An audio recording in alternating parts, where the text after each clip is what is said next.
గల్లీలో ఉండే బోడిగాడు మనకు పని చేయకపోతే పోయి మోడీని అడగగలమా మనము?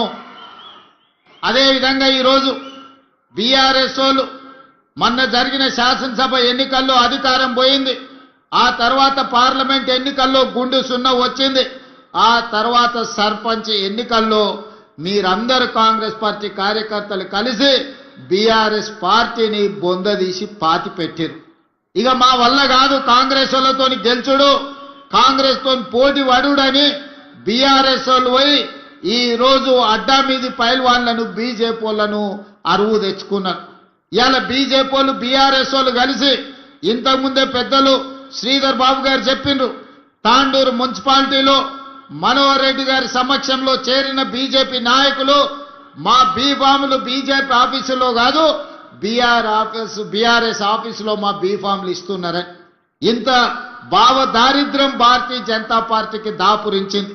ఎన్నికల్లో నిలబడి కొట్లాడాలి గాని చీకటి ఒప్పందాలు చేసుకొని ఫెవికల్ బంధంతోని ఈనాడు బీజేపీ బీఆర్ఎస్ వాళ్ళు కాంగ్రెస్ పార్టీని ఓడించాలని కుట్రలు చేస్తున్నారు.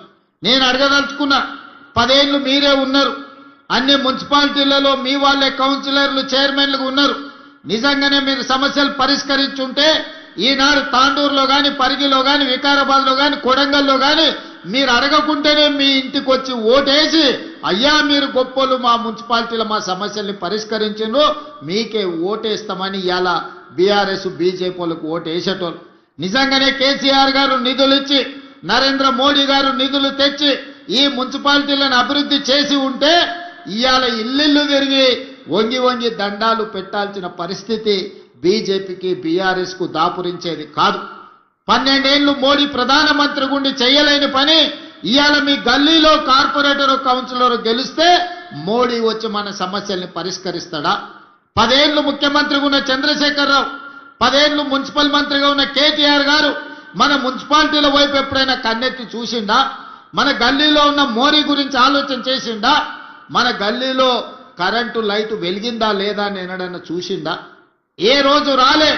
కానీ ఇవాళ చావు బతుకుల మధ్యలో ఆ పార్టీకి ప్రజలు తద్దినం పెడుతుంటే ఇవాళ రేపు వచ్చి తాండూరులో ఓట్లు అడగడానికి వస్తుండంట. ఇన్నేళ్ల తర్వాత మేము గుర్తొచ్చినమా అని నేను అడుగుతున్నా. ఇన్నేళ్ళు ఈ వికారాబాద్ ప్రాంతం, ఈ తాండూరు కొడంగల్ ప్రాంతం ఏ రోజన్నా మీకు గుర్తొచ్చిందా? మా ఓట్లే కావాల్సి వచ్చినాయి కానీ మా సమస్యల్ని మీరు ఎప్పుడన్నా పట్టించుకున్నారా అని చెప్పి నేను బీఆర్ఎస్ వాళ్ళని అడుగుతున్నా. ఇంతకుముందు పెద్దలు ప్రసాద్ గారు ఒక మాట చెప్పిండ్రు. ఆనాడు డాక్టర్ వైఎస్ రాజశేఖర రెడ్డి గారు అధికారంలో ఉన్నప్పుడు ఆదిలాబాదులో మొదలైన ప్రాణహిత చెవెళ్లకు ఆదిలాబాదు నుంచి మొదలుపెట్టి తుమ్మిడిఎత్తి దగ్గర ప్రాజెక్టు నిర్మించి 14 లక్షల ఎకరాలకు నీళ్లు ఇవ్వాలి, 38,000 కోట్లతోనే ఆనాడు ప్రాణహిత చేవెళ్ల ప్రాజెక్టును ప్రారంభించారు. చేవెళ్లలో శిలాఫలకం వేసినప్పుడు డాక్టర్ వైఎస్ రాజశేఖర రెడ్డి గారు చేవెళ్లకే కాదు వికారాబాద్ తాండూ పరిగి ప్రాంతానికి కూడా గోదావరి జలాలు రావాలి, ఎడారిగా మారిన మా ప్రాంతాన్ని అభివృద్ధి చేయాలి, ఎల్లకాలం మేము కల్తీ కళ్ళు తాగాల్సిందేనా, మేము కందులు వండించుకొని బతకాల్సిందేనా అని చెప్పి ఈ ప్రాంత రైతాంగం డాక్టర్ వైఎస్ రాజశేఖర రెడ్డి గారిని అడిగారు. 2009 ఎన్నికల సందర్భంగా కొడంగల్ ఎన్నికల ప్రచారంలో భాగంగా రాజశేఖర రెడ్డి గారు గోదావరి జలాలను కొడంగల్ వరకు తీసుకొస్తా అని ఆనాడు మాట ఇచ్చారు. ఆ తర్వాత 100 కోట్ల రూపాయల పనులు జరిగినాయి. చేవెళ్ల చుట్టుముట్టూత ప్రాంతంలో గోదావరి జలాలు తీసుకురావడానికి ప్రాజెక్టు పనుల మీద 100 కోట్ల రూపాయలు ఖర్చు పెట్టారు. ఉమ్మడి రాష్ట్రంలో జరిగిన పనులు, తెలంగాణ రాష్ట్రం వచ్చిన తర్వాత చంద్రశేఖరరావు గారు తెలంగాణ ముఖ్యమంత్రి అయిన తర్వాత రంగారెడ్డి జిల్లాకు గోదావరి జలాలు ఇచ్చేది లేదు అని మల్లన్న సాగర్, కొండపోచమ్మ సాగర్, అదేవిధంగా రంగనాయక సాగర్ ప్రాజెక్టులు మెదకు జిల్లాలో కట్టుకున్నాడు. కానీ రంగారెడ్డి జిల్లాకు చుక్క నీళ్ళు ఇచ్చేది లేదని ప్రాజెక్టులే పడావు పెట్టిరు. ఇలా సజీవ సాక్షిగా ఎవరైనా మీరు హైదరాబాద్ వెళ్తుంటే చేవెళ్ల చౌరస్తా దగ్గర ప్రాణహిత చేవెళ్ల ప్రాజెక్టు శిలాఫలకం అక్కడ కనిపిస్తుంది చూడండి. ఆ నుంచి 4 కిలోమీటర్ల లోపలికి పోతే అండర్ గ్రౌండ్ టన్నెళ్లు చేసిన పనులు ఎక్కడొక్కడనే నిలిచిపోయి కనిపిస్తున్నాయి. నేను అడగదలుచుకున్న చంద్రశేఖరరావు గారిని, ప్రతి సంవత్సరం గోదావరిలో ఈనాడు సముద్రంలో 3000 టీఎంసీలు కలుస్తున్నాయి.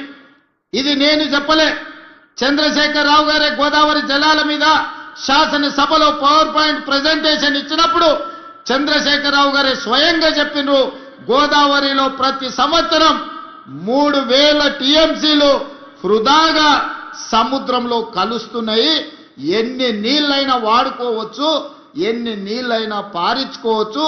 చంద్రబాబు నాయుడు నీ సూచన చేస్తున్నా, మాది ఎత్తు పల్లాలు ఉన్నది కానీ మీది బాగుంది, మీది విజయనగరం నుంచి శ్రీకాకుళం విజయనగరం నుంచి మొదలు పెడితే చిత్తూరులో నెల్లూరు దగ్గర నాయుడుపేట వరకు నువ్వు గోదావరి జలాలు తీసుకెళ్ళు, నీకు నేను సూచన చేస్తున్నా అని ఈ మొనగాడు పోయి ఆయనకు సలహాలు చెప్పబోయాడు.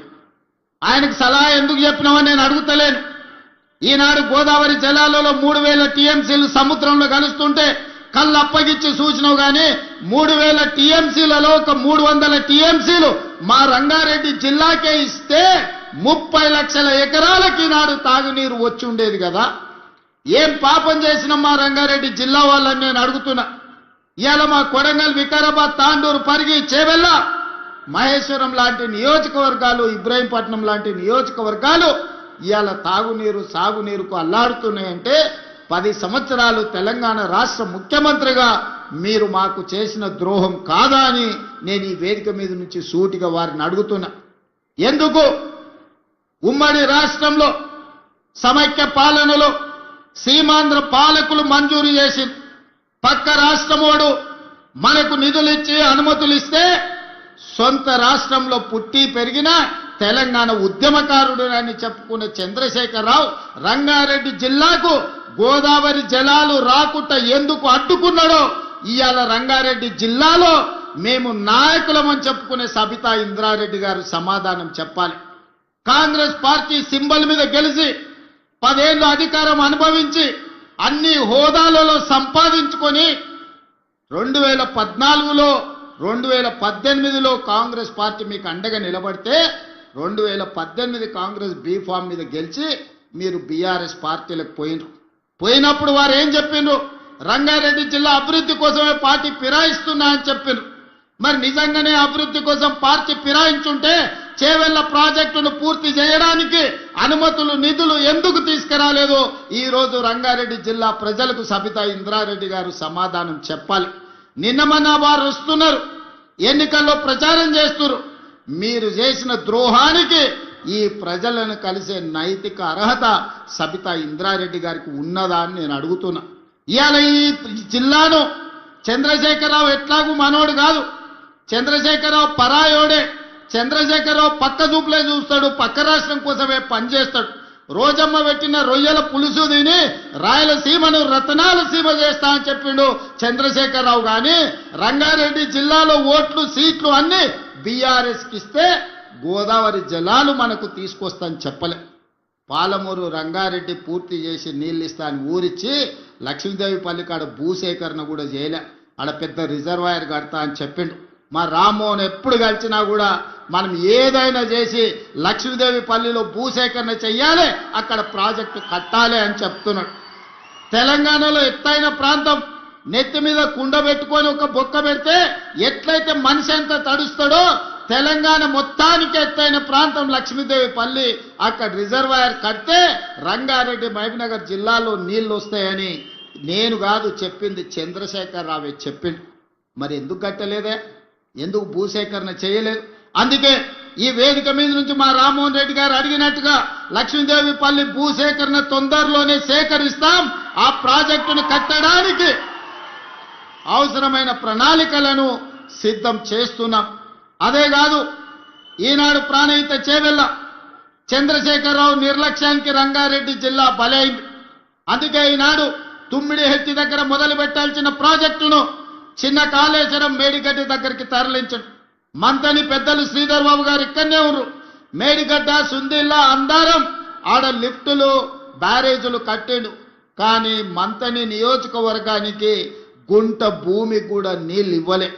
1,00,000 కోట్ల రూపాయలు ఖర్చు పెట్టి కాళేశ్వరం కట్టిన కాళేశ్వరం 3 ఏళ్లలోనే కూలేశ్వరం అయింది. 1,00,000 కోట్ల రూపాయలు గోదావరిలో కలిసిపోయినాయి. కేసీఆర్కు ఆ కాళేశ్వరం దెబ్బకు ఎర్రవల్లిలో 1000 ఎకరాల ఫామ్ హౌస్ వచ్చింది. ఆయన కొడుకుకు జన్వాడలో ఫామ్ హౌస్ వచ్చింది, ఆయన బిడ్డకు శంకర్పల్లిలో ఫామ్ హౌస్ వచ్చింది, ఆయన అల్లుడు హరీష్ రావుకు మొయినాబాద్లో ఫామ్ హౌస్ వచ్చింది, సడ్డకుని కొడుకు సంతోషరావుకు ఇవాళ 1000 కోట్ల రూపాయల వ్యాపారాలు వచ్చినాయి. మాకు మాత్రం గోదావరి జలాలు రాలేదు.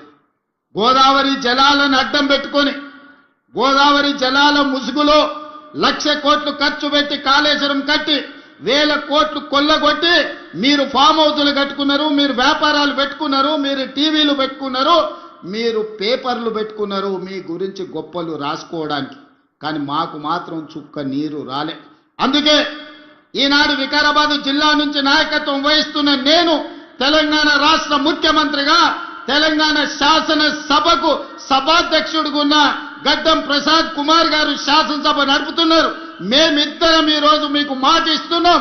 మా శ్రీధర్ బాబు గారి సాక్షిగా గోదావరి జలాలను తీసుకొచ్చి తాండూరు, పరిగి, వికారాబాద్, చేవెళ్ల ప్రాంతాన్ని సస్యశ్యామలం చేసే బాధ్యత మాది.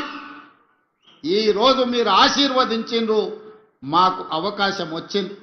ఆనాడు దళితుని ముఖ్యమంత్రిని చేస్తా అని దళితులను చంద్రశేఖరరావు దగా చేస్తే ఇవాళ ఒక దళిత బిడ్డ శాసన సభకే సభాధ్యక్షుడై అక్కడ పైన కూర్చుంటే చంద్రశేఖరరావు మాట్లాడాలంటే గా దళిత బిడ్డనే అడుక్కునే పరిస్థితి కాంగ్రెస్ పార్టీ తీసుకొచ్చింది. అందుకే ముఖం జల్లక ఈ రోజు శాసనసభకు వస్తలేడు చంద్రశేఖరరావు. ఆయల్ల దళితులకు 3 ఎకరాల భూమి అన్నాడు, డబుల్ బెడ్రూమ్ ఇల్లు అన్నాడు, తెలంగాణ ముఖ్యమంత్రి అన్నాడు. అన్ని రకాలుగా దోకా ఆయన చేస్తే ఈనాడు ఒక స్పీకర్, 4 మంత్రి పదవులు దళితులకు ఇచ్చి ఈ రోజు దళితులకు ఆత్మ గౌరవాన్ని మన పార్టీ, మన ప్రభుత్వం నిలబెట్టింది. సోదరులారా, శాసనసభ స్పీకర్గా వారు అత్యున్నతమైన పదవిలో ఉన్నాడు. తెలంగాణ రాష్ట్ర ముఖ్యమంత్రిగా మొట్టమొదటి స్థానంలో నేనున్నా.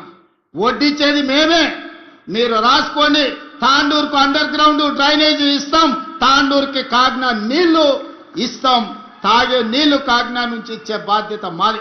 పరిగి మున్సిపాలిటీ అభివృద్ధి చేయడంతో పాటు వికారాబాద్ మున్సిపాలిటీని అభివృద్ధి చేస్తాం.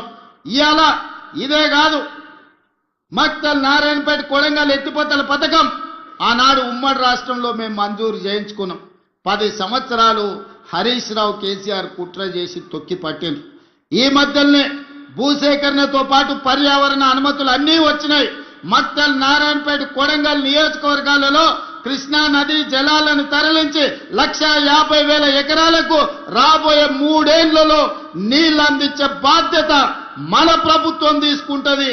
ఇవన్నీ పనులు పూర్తి చేయగలుగుతున్నాము అని అంటే ఇవాళ మన ప్రభుత్వం ఉంది, ప్రజాప్రభుత్వం ఉంది, ప్రజలు ఎంచుకున్న ప్రభుత్వం ఉంది. వికారాబాదు జిల్లా ప్రజల మనుషులు ఈరోజు అధికారంలో ఉన్నారు కాబట్టే ఈరోజు మన ప్రాంతానికి నీళ్లు, నిధులు మంజూరు అవుతున్నాయి. అంతేకాదు మిత్రులారా, అప్పా జంక్షన్ నుంచి మన్నెగూడ వరకు రోడ్డు చూసిరు. ఎన్ని ప్రాణాలు పోయినవో మీరే కళ్ళతో చూసిరు. ఎన్నోసార్లు చచ్చిపోతున్నప్పుడు మా రామ్మోహన్ రెడ్డి వాళ్ళని పలకరియడానికి మా యాదయ్య గారు అక్కడికి వెళ్ళారు. ఆ కుటుంబాలు ఎంతో ఆవేదన వ్యక్తం చేసినాయి. 10 ఏళ్లు మంజూరైన, కేంద్ర ప్రభుత్వం మంజూరు చేసిన రోడ్డును పర్యావరణం పేరు మీద కొన్ని కేసులు పడితే వాళ్లతో పాటు లిటిగేషన్లు ఆనాడు బీఆర్ఎస్ నాయకులు చేరిన ఒక్కరోజు కూడా అప్పా జంక్షన్ నుంచి మన్నగూడ రోడ్డు పూర్తి చేయాలనే ప్రయత్నం చేయలే. నేను వచ్చిన తర్వాత పదే సమీక్షలు చేసి మా మిత్రుడు రామ్మోహన్ రెడ్డి గారికి చెప్పిన, ఏ విధంగానే నా పిటిషన్ వేసిన వాళ్ళను తీసుకురా, వాళ్ళని మాట్లాడు, వాళ్ళు ఏం సమస్య చెప్తుండ్రో అడుగు, ఆ సమస్యను పరిష్కరిద్దామని చెబితే ఒక్కడికి 10 సార్లు వాళ్ళ దగ్గరికి పోయి వాళ్ళతోని మాట్లాడి వాళ్ళని నా దగ్గరికి, ముఖ్యమంత్రి దగ్గరికి తీసుకొస్తే వాళ్ళ ఏవైతే డిమాండ్లు ఉన్నాయో వాటన్నిటిని పరిష్కరించి ఈనాడు అప్పా జంక్షన్ నుంచి మన్నెగూడ వరకు రోడ్డు ఎంత వేగంగా జరుగుతుందో మీ కళ్ళతో చూశారు.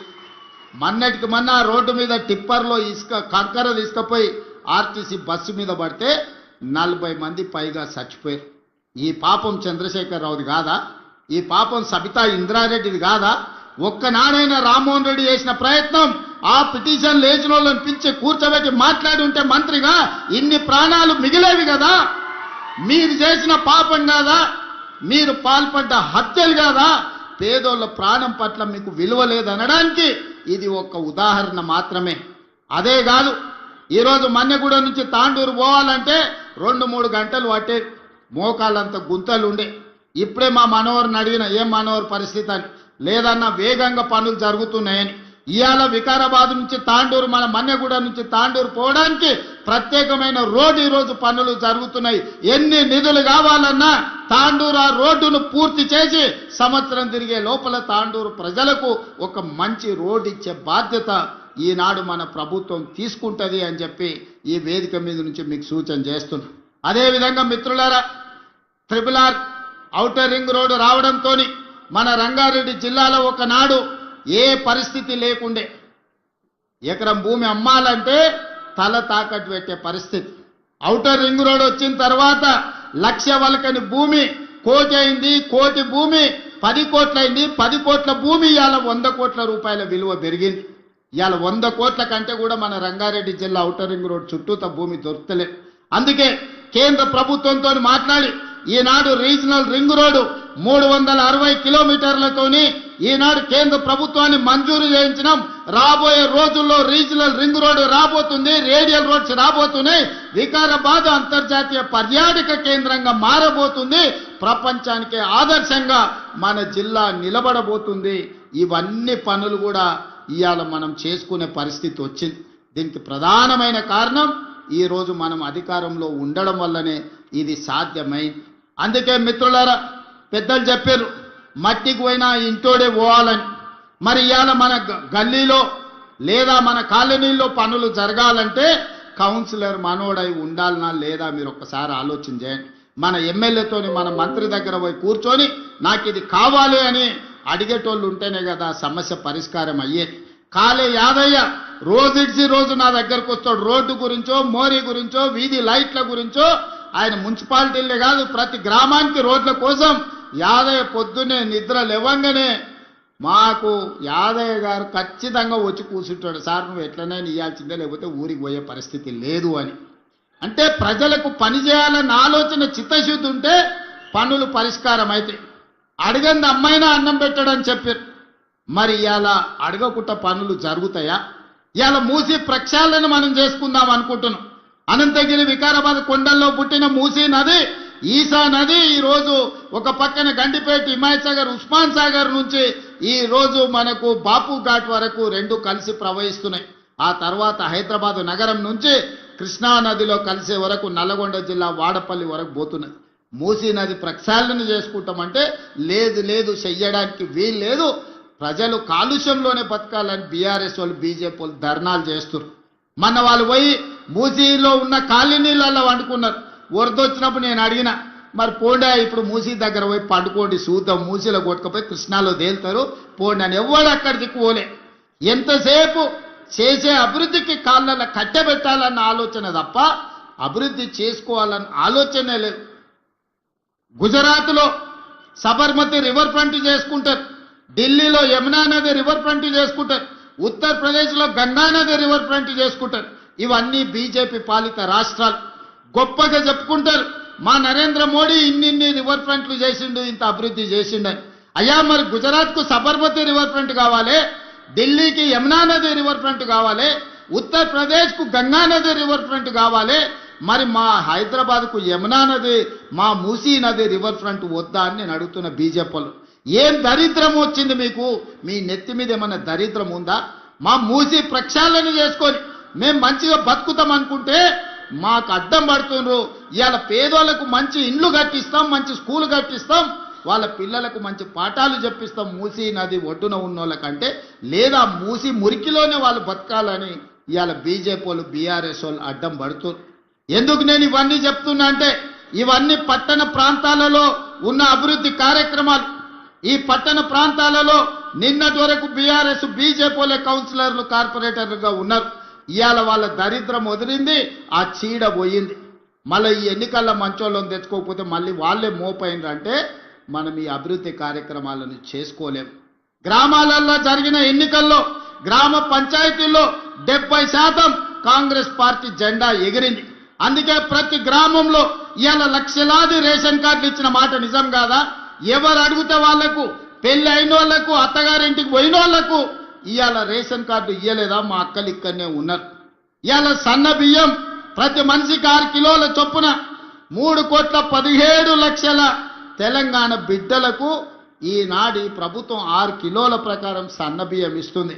అక్క ఈడున్నోళ్ళు నేను అడుగుతున్న మా అక్కల్ని, పాలపిట్టల లెక్క ఉన్నారు మొత్తం ఇందిరమ్మ చీరలు కట్టుకొని మా అక్కలు. దసరా పండుగ నాడు పోయినట్టే ఉంది. పైనుంచి చూస్తుంటే మా అక్కలు మీటింగ్కి వస్తున్నారు, పాలపిట్ట ఎగురుకుంటూ వస్తున్నట్టే ఉంది. మా అక్కలు ఈ పాలపిట్ట రంగు చీరలు కట్టుకొని వస్తుంటే సన్న బియ్యం వస్తున్నాయా లేదా అక్క? ఆ ఎల్లో దొడ్డు బియ్యం ఇస్తే బర్రెలకు దాన పెట్టి రావునా? ఇవాళ ఈ సన్న బియ్యంతో పిల్లలకు బుక్కెడు బువ్వ పెట్టే పరిస్థితి వచ్చింది. 3,17,00,000 మందికి ఇవాళ సన్న బియ్యం ఇస్తున్నాం. మా రిపోర్టర్ల మిత్రులు కూడా చాలా మంది ఉన్నారు, వాళ్ళకు కూడా సన్న బియ్యం వస్తున్నాయనే నేను అనుకుంటున్నాను. ఎందుకంటే జర్నలిస్టులు ఉన్నారు కానీ వాళ్ళు కూడా పేదోళ్ళే, వాళ్ళకు కూడా సన్న బియ్యం వస్తున్నాయా లేదా ఒకసారి ఆలోచన చేయాలి. కొంతమంది యువకులు ఉన్నారు, నిన్నమననే పెళ్ళిళ్ళు అయినట్టుగా అనిపిస్తుంది. రేషన్ కార్డు వచ్చే ఉంటాయి, అవునా? రేషన్ కార్డు ఇస్తేమి, సన్న బియ్యం ఇస్తేమి, 200 యూనిట్లు ఉచిత కరెంట్ ఇస్తేమి, గ్రామాలలో ఇందిరమ్మ ఇల్లు కట్టుకోండి అని పెళ్ళైన వాళ్ళకందరికీ ఇందిరమ్మ ఇల్లు, నియోజకవర్గానికి 3,500 ఇండ్లు ఇచ్చినాం. రాష్ట్రం మొత్తం 4.5 లక్షల ఇండ్లు పేదోళ్ళకి ఇచ్చినాం. నిజంగానే చంద్రశేఖర్ రావుకు 10 ఏళ్లలో 20 లక్షల కోట్ల నగదు ప్రజలు పన్నులు చెల్లించు. సంవత్సరానికి 2 లక్షల ఇండ్లు కట్టుంటే కూడా 10 ఏళ్లలో 20 లక్షల ఇల్లు కట్టుండేటోడు. అసలు పేదోడు ఇల్లు లేనోడే తెలంగాణలో మిగిలేటోడు కాదు. కానీ చంద్రశేఖరరావు డబుల్ బెడ్రూమ్ ఇండ్ల ముసుగులో పేదవాళ్ళకి ఎవరికి ఇల్లు ఇవ్వలే. మళ్ళీ ఇప్పుడే మొదలైనాయి, ఇంకా అదనంగా కావాలని మా స్పీకర్ గారు చెప్పారు. తప్పకుండా ఏప్రిల్ మే నెలల్లో మళ్ళీ అదనంగా లేనోళ్లకు ఇందిరమ్మ ఇల్లు మంజూరు చేసే బాధ్యత ప్రభుత్వం తీసుకుంటుంది. అందుకే విధంగా ఈరోజు ఇందిరమ్మ ఇండ్ల విషయంలో మనం ఎంత జాగ్రత్తగా ఉన్నామో చూడండి. రైతుల రుణమాఫీ 25,35,000 మంది రైతులకు 21,000 కోట్ల రూపాయలు రుణమాఫీ 2 లక్షలు చేసి ఇవాళ రైతులను రుణ విముక్తులను చేసినాం. అదేవిధంగా మిత్రులారా, రైతు భరోసా 9 రోజుల్లో 9,000 కోట్ల రూపాయలు పేదోళ్ళ ఖాతాలో ఈ రోజు మనం నిధులేసి రైతు భరోసా కార్యక్రమాన్ని కొనసాగిస్తున్నాం. నిరుద్యోగమే తెలంగాణ ఉద్యమం. వందలాది మంది నిరుద్యోగులు ఆత్మ బలిదానాలు చేసుకున్నారు, కానీ ప్రభుత్వ నియామకాలు చేపట్టలేదు. కానీ మన ప్రభుత్వం వచ్చిన ఈ 2 ఏళ్లలో 70,000 ప్రభుత్వ ఉద్యోగ నియామకాలు చేపట్టి నిరుద్యోగ సమస్యను పరిష్కరించే ప్రయత్నం చేసినాం. 15 ఏళ్ల తర్వాత గ్రూప్ 1 పరీక్షలు నిర్వహించి ఫలితాలు ఇస్తే లిటిగేషన్లు పెట్టి కోర్టుల్లో పిటిషన్ వేసి అడ్డుకునే ప్రయత్నం చేస్తే కోర్టులో బలమైన వాదన వినిపిస్తే నిన్నగాక మొన్న హైకోర్టు కేసీఆర్ను చెంప చెల్లు అనిపించింది. మీరు అబద్ధాలు చెప్తున్నారు, తప్పుడు మాటలు తీసుకొచ్చి తప్పుడు పిటిషన్లు వేసిరు, ఇంకోసారి కోర్టుకు వస్తే పళ్ళు రాలుతాయని చెప్పి కోర్టు మెడలు పట్టి బయటికి దొబ్బింది. ఇవాళ తెలంగాణ బిడ్డలకు 562 మందికి గ్రూప్ 1 ఉద్యోగాలు ఇస్తే కడుపు మంది కోర్టులో పిటిషన్లు వేసి ఇవాళ నియామకాలను అడ్డుకునే ప్రయత్నం చేసిరు. ఇవాళ మాలా మాదిగోళ్ళ పిల్లలు 25 మంది డిఎస్పీలు అయినరు. బలహీన వర్గాలోళ్ళు ఇవాళ గ్రూప్ 1 ఆఫీసర్లు అయినరు, ఆర్డీఓలు మంచి అధికారులు అయినరు. వాళ్ళు అది చూసి ఓర్వలేకపోతారు. ఎప్పుడు మా కళ్ళ ముందల చేతులు కట్టుకొని నీ బాంచం దొరాని బతకాల్సిన వాళ్ళు ఈ దళితులు, బలహీన వర్గాలు, ఆదివాసీలు గ్రూప్ 1 అధికారులే అధికారం చెలాయిస్తుంటే వాళ్ళ ముందు మేం చేతులు కట్టుకొని నిలబడాలని అని కుట్రతోని కడుపు నిండా విషం పెట్టుకొని గ్రూప్ 1 పరీక్షలు అడ్డుకునే ప్రయత్నం చేసిండ్రు. చదువుకున్న జర్నలిస్టులారా, మీరు ఒక్కసారి చూడండి జరుగుతున్న పరిణామాలు. 2011లో గ్రూప్ 1 నియామకాలు జరిగితే మళ్ళీ 2025లో మన ప్రభుత్వం నియమించే వరకు 15 సంవత్సరాలు గ్రూప్ 1 ఉద్యోగ నియామకాలు చేపట్టలేదు. 23-24 ఏళ్ల వయసు పిల్లగాడు పరీక్షలకు పోటీ పరీక్షలకు మొదలు పెడితే 15 ఏళ్ళు అంటే 35 ఏళ్ళు వచ్చినాయి. వాడికి పెళ్ళేం కావాలి, వాడికి పిల్లనే వడియాలి. వాడు ఇంటికాడ అమ్మా నాయనకి చెప్పి నేను హైదరాబాద్ పోతున్న చదువుకొని అధికారి ఆఫీసర్ అయి వస్తా అంటే 15 ఏళ్ళు హైదరాబాద్లో అశోక్ నగర్లోనో, ఇందిరానగర్లోనో, లేకపోతే దిల్సుఖ్ నగర్లోనో ఎన్ని రోజులు నిరుద్యోగ తిరుగుతాడు? ఆ తల్లిదండ్రుల బాధ ఎప్పుడన్నా కేసీఆర్కి అర్థమైందా? ఆయన బిడ్డను నిజామాబాద్ పార్లమెంట్లో ఓడగొడితే 6 నెలలు తిరిగే లోపలనే ఎమ్మెల్సీ ఇచ్చాడు. అల్లుని మంత్రి చేసుకుని, కొడుకుని మంత్రి చేసుకుని, సడ్డకుని కొడుకు రాజ్యసభ ఇచ్చాడు. వినోద్ రావు అని ఆయన సుట్టపోడు ఓడిపోతే ప్రణాళిక వైస్ చైర్మన్ అని ఉద్యోగాలు ఇచ్చాడు. నీకు నీ చుట్టాలు ఎవ్వడు ఖాళీగా ఉండొద్దు, అందరికి ఉద్యోగాలు ఇవ్వాలి, కానీ పేదోళ్ళ పిల్లలకు ఉద్యోగాలు ఇవ్వొద్దా అని నేను అడుగుతున్న చంద్రశేఖర్ రావు గారు. ఎన్ని రోజులు ఈ కుట్రలు చేస్తారు, ఎన్ని రోజులు ఈ కుతంత్రాలు చేస్తారు? ఇవాళ అప్పుడే దిగిపో అంటారు. 5 ఏళ్ళ కోసం ఎన్నికైనా మరో 5 ఏళ్ళు గెలుస్తాం. ఈ రోజు నుంచి రాసి పెట్టుకో చంద్రశేఖరరావు. కల్వకుంట్ల కిషన్ రావు గారు రాసి పెట్టుకో, బీజేపీ నాయకుడా. రాబోయే 8 సంవత్సరాలు ఇందిరమ్మ పాలన తెలంగాణ రాష్ట్రంలో కొనసాగుతుంది. తెలంగాణ రాష్ట్రాన్ని దేశంలోనే నెంబర్ 1 గా అభివృద్ధి చేసి మా రీజనల్ రింగ్ రోడ్డు పూర్తి చేసుకుంటాం. మా వికారాబాద్ కృష్ణ రైల్వే లైన్ పూర్తి చేసుకుంటాం. మా ప్రాణహిత చేవెళ్ల ప్రాజెక్టును పూర్తి చేసుకుంటాం. మా మక్తల్ నారాయణపేట కొడంగల్ ఎత్తిపోతల పథకాన్ని పూర్తి చేసుకుంటాం. మా వికారాబాదును ఒక ప్రపంచ పర్యాటక కేంద్రంగా మేము పూర్తి చేసుకుంటాం. మా అప్పా జంక్షన్ నుంచి మన్నెగూడ నుంచి తాండూరుకు రోడ్డు పూర్తి చేసుకుంటాం. కాగ్నా నీళ్లు తాండూరుకు తీసుకెళ్తాం. తాండూరులో అండర్ గ్రౌండ్ డ్రైనేజీని పూర్తి చేసుకుంటాం. నువ్వు నీ తాతలు అందరు ఎవరెవరు అడ్డం వస్తారో చూస్తాం. ఈ ఎన్నికల్లో మీరు చేసే కుట్రలన్నీ కూడా చెయ్యండి అని చెప్పి నేను ఈరోజు సవాలు విసురుతున్నా. అందుకే మిత్రులారా, ఇవాళ ఆలోచన చేయండి. ఇంత మంచి అవకాశం మన ప్రాంతానికి రాదు. ఇన్ని నిధులు మళ్ళీ ఎప్పుడు రావు. ఇప్పుడు చిన్నదో పెద్దదో మాకు తెలిసినోడానో సుట్టపోడానో వంగి నమస్కారాలు పెట్టిండానో కోటేస్తారంటే మన గల్లీలో మన కాలనీలో అభివృద్ధి ఆగిపోతుంది. ఎందుకంటే వాళ్ళు వచ్చి ఎమ్మెల్యేలను కలవరు, వాళ్ళు నిధులు అడగరు. మరి అడగనప్పుడు నిధులు ఇవ్వడం కూడా కష్టమవుతుంది. ఇవాళ నేను ముఖ్యమంత్రిని కాదు, మున్సిపల్ మంత్రిగా కూడా నేనే ఉన్నా. అడిగేది మనమే, ఇచ్చేది మనమే. ఇవాళ మనం ఉన్నప్పుడు మంచి చేసుకోండి. ఎన్నో ఎన్నికలు వస్తాయి. ఇప్పుడు అయ్యనంత మాత్రాన వాళ్ళ తురాయి ఊడిపోయేది ఏం లేదు. ఇప్పుడు వాళ్ళకు ఉన్నది లేదు, కొత్తగా వచ్చేది లేదు. 10 ఏళ్ళు 2 సార్లు మున్సిపాలిటీలు వాళ్ళ చేతుల్లోనే ఉన్నాయి. మనకు రూపాయి కూడా రాలేదు, సిల్లి గవ్వ ఇయ్యలేదు. అందుకే ఈ మున్సిపాలిటీలలో మొత్తానికి మొత్తం మనోళ్ళే గెలవాలి. అప్పుడే అభివృద్ధి 100% సాధ్యం అవుతుంది. ఇంకా వాళ్ళు మాట్లాడుతున్నారు, ఈరోజు చంద్రశేఖరరావు చరిత్ర రేవంత్ రెడ్డి చేర్పేయాలనే ప్రయత్నం చేస్తురని. హరీష్ రావు కేటీఆర్ గారు అన్నారు, చూసిండ్రు కదా. శుక్రాచార్యుడేమో ఫామ్ హౌజులు ఉన్నాడు, మారీచుడు సుబాహుడేమో ఊరూరు తిరుగుతున్నారు.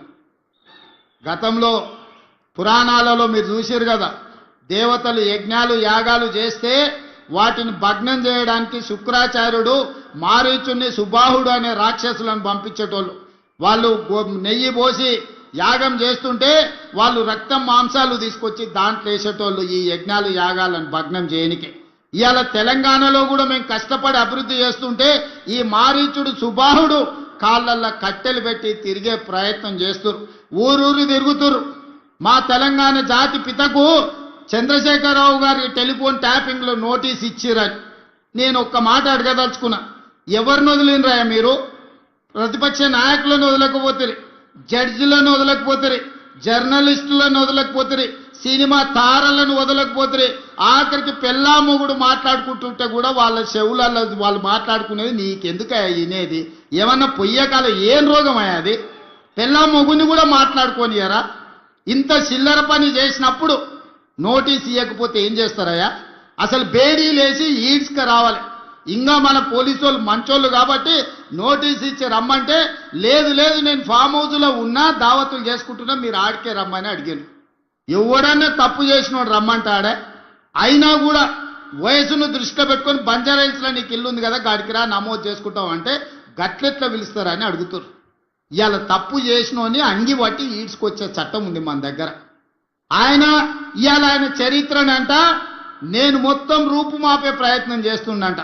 హరీష్ రావు గారు, మీ మామ దొంగ పాస్పోర్ట్ల చరిత్ర నేను తూడిపినా పోతుందా?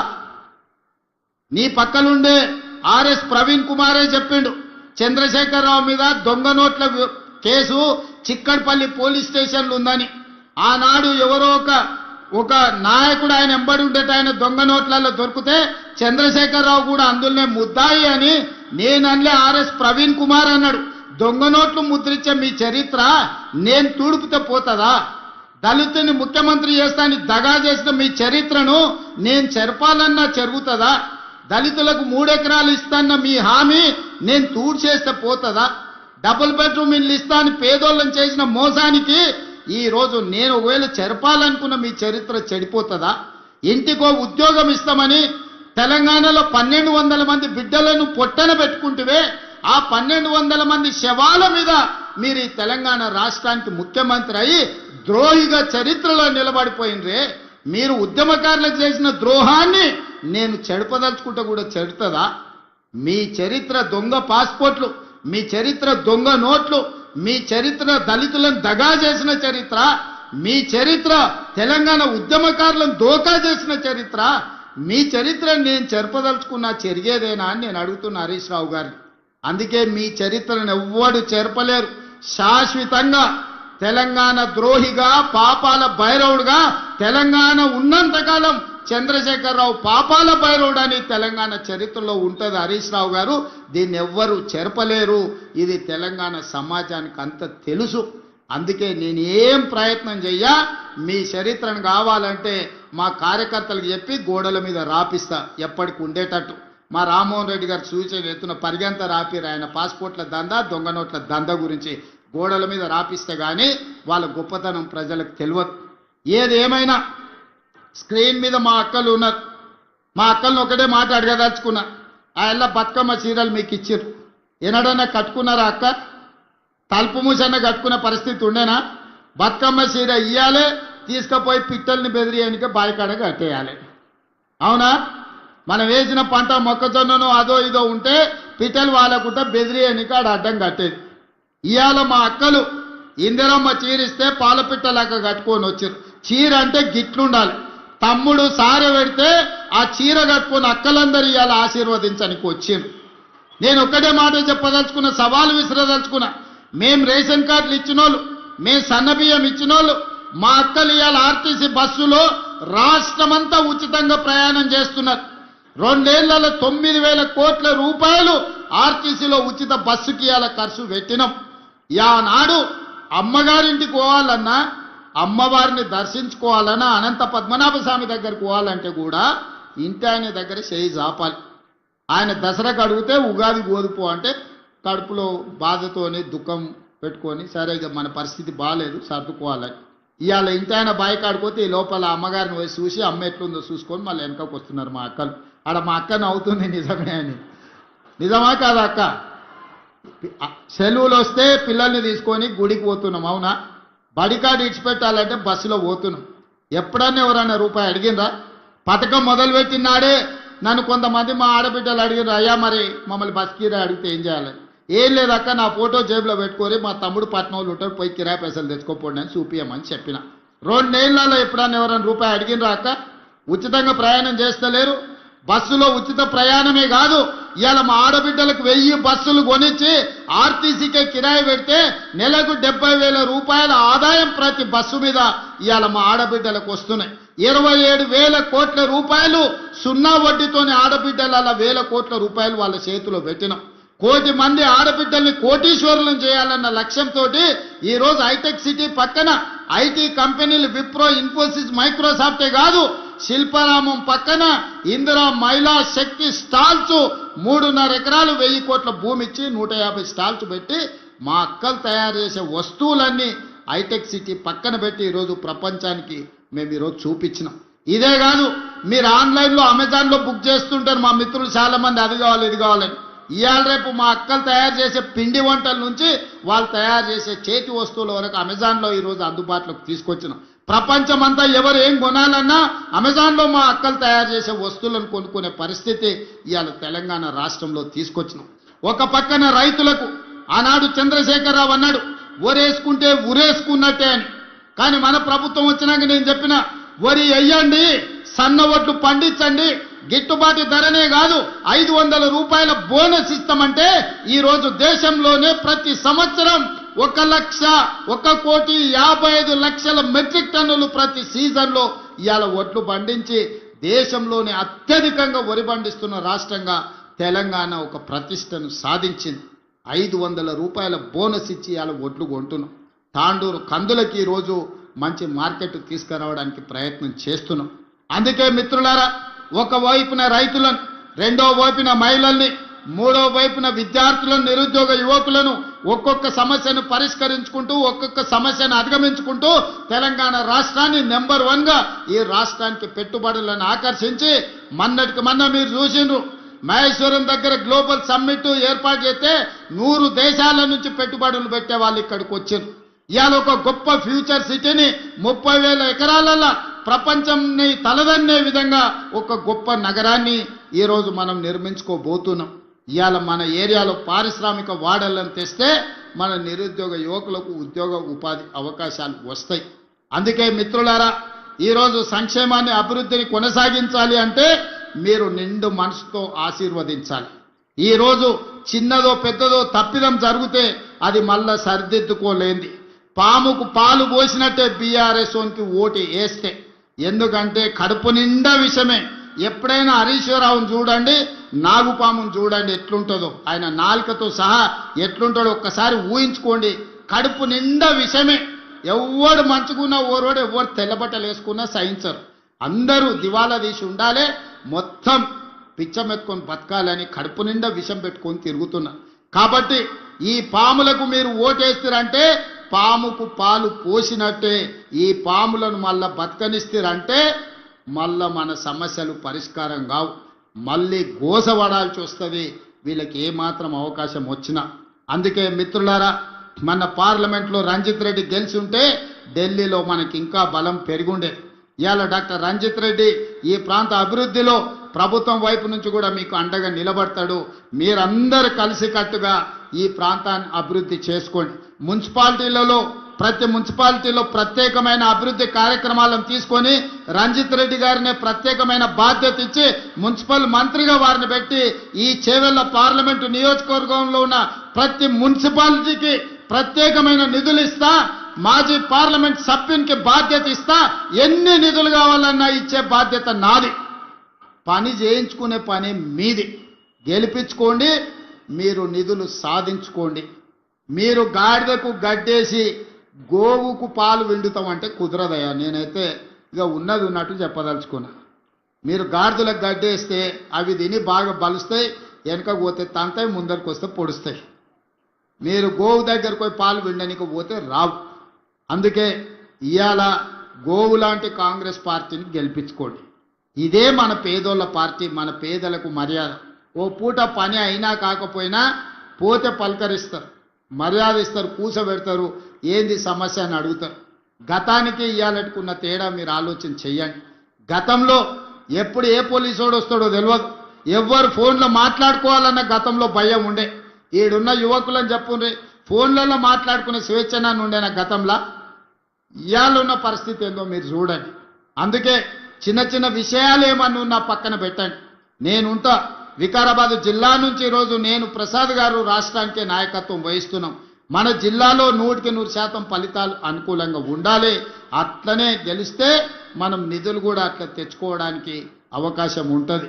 కాబట్టి మిత్రులారా, ముఖ్యంగా మా అక్కల మీద నాకు సంపూర్ణమైన విశ్వాసం ఉంది. ఆడబిడ్డ ఆశీర్వదించినాక ఇంకా అడ్డమే లేదు. ఈ ఎన్నికల్లో గెలుస్తాం. ఎందుకంటే మగపిల్లలను అక్కడిక్కడ కదులుతున్నారు. మా అక్కలు మాత్రం మంచిగా ఈటీవీ మా టీవీ సీరియల్ పోతే పోయినా మళ్ళీ రేపు చూసుకోవచ్చని మంచిగా కూర్చొని ఆశీర్వదించనికే ఇక్కడికి వచ్చారు. అవునా అక్క? ప్రతి ఒక్కరికి చెప్పురి, చుట్టాలకు చెప్పురి, మనోళ్ళకి చెప్పురి, మంచోళ్ళకి కూడా చెప్పుండ్రి. ఈ ఎన్నికలు మనకు కీలకం. మన గల్లీ అభివృద్ధి చేసుకోవడానికి ఉపయోగపడే ఎన్నికలు. ఇది మన కాలనీ అభివృద్ధి కోసం చేసుకుంటున్న ఎన్నికలు. కాబట్టి మీ అందరూ సంపూర్ణంగా సహకరించండి. మనందరం కలిసికట్టుగా మన ప్రాంతాన్ని అభివృద్ధి చేసుకుందామని మీ అందరికీ విజ్ఞప్తి చేస్తూ మీ అందరి దగ్గర సెలవు తీసుకుంటున్నా. అన్నిటికన్నీ గెలిపిస్తారు కదా? గెలిపిస్తారా? గెలిపిస్తామంటే గట్టిగా చప్పట్లు కొట్టండి, గట్టిగా కొట్టండి. వేదిక మీద ఉన్నోళ్ళు కూడా కొట్టాలి. వీళ్ళకేం మినహాయింపు లేదు. అందరు చేయి పైకెత్తండి, చేయి పైకెత్తి పిడికిలు బిగించండి. అక్క అందరూ జై కాంగ్రెస్, జై జై కాంగ్రెస్, హస్తం గుర్తుకే, హస్తం గుర్తుకే. ధన్యవాదాలు మిత్రులారా. తారక రామారావు గారే మున్సిపల్ శాఖ మంత్రిగా ఉన్నారు. అదేవిధంగా కేంద్రంలో నరేంద్ర మోడీ గారు 3వసారి ప్రధానమంత్రి అయిండు. 12 సంవత్సరాల నుంచి ప్రధానమంత్రిగా కొనసాగుతున్నాడు. ఏనాడు కూడా ఈ పార్టీలు కానీ బీఆర్ఎస్ బీజేపీ మన స్థానిక సమస్యల్ని పరిష్కరించాలనో, మన మున్సిపాలిటీలలో సీసీ రోడ్లు వేయాలనో, అండర్ గ్రౌండ్ డ్రైనేజ్ నిర్మించాలనో, లేకపోతే మన వీధి దీపాలను సరిదిద్దాలనో, అంతెందుకు పేద ప్రజల గుర్తింపైన రేషన్ కార్డు ఇవ్వాలన్న ఆలోచన కూడా ఈ పార్టీలు చెయ్యలేదు. ఇవాళ వార్డు మెంబర్ అయినా, సర్పంచ్ అయినా, మున్సిపల్ ఎన్నికలైనా భారతీయ జనతా పార్టీ నాయకులు మా మోడీ గారిని చూసి ఓటేయండి అని అడుగుతున్నారు. నేను ఒక్క మాట అడగదలుచుకున్న బీజేపీ నాయకులను, పెళ్లి పెద్దను చూసి పిల్లనిస్తే పిల్లగానోడు పనికిరానోడైతే సంసారం చేసేది ఎవరు అని నేను అడుగుతున్నా. పెళ్లి పెద్ద మంచి చెడ్డ చెప్పడానికే ఉంటాడు కానీ